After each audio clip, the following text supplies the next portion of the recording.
Antoinette Gil de Rosario, papaiyakin ang mga bashers, magpapaturo ng sayaw kay Tony Fowler. Mukhang may bagong pasabog na ihahanda ang social media influencer na si Antoinette Gil de Rosario para sa kanyang mga bashers. Ayon sa kanyang recent Facebook post, balak niyang gumawa ulit ng dance cover.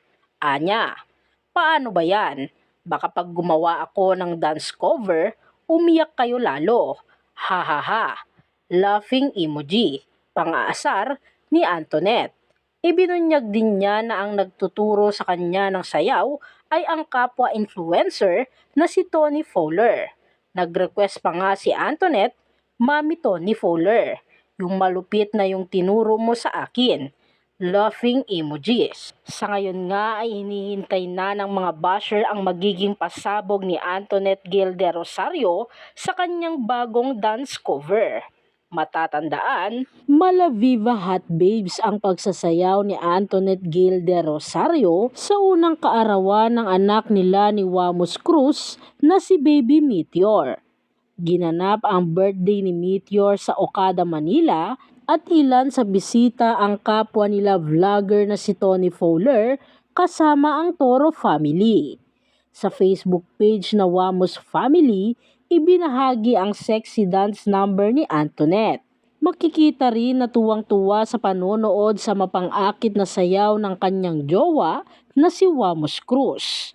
Pero napansin ito ng mga netizens na tila hindi sila natuwa sa ginawang iyon ni Antoinette dahil anila ay dapat children's party ang magiging first birthday ng anak nila ni Wamos ay tila naging adult birthday party ang nangyari.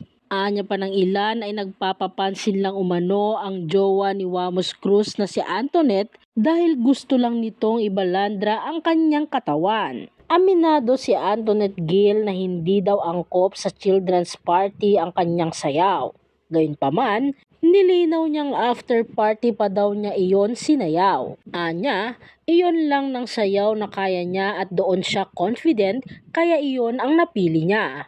2 minuto lang naman daw ang sayaw niya pero na-highlight lang daw talaga ang kanyang sayaw. Anya, naintindihan niyang mga gumagawa ng content tungkol sa kanya. Pero kapag dinamay na ang anak nilang si Meteor ay ibang usapan na daw iyon dahil hindi niya hahayaang madamay ang anak niya. Lilinawin ko lang po, hindi po ako na ospital dahil sa pag-water dance ko.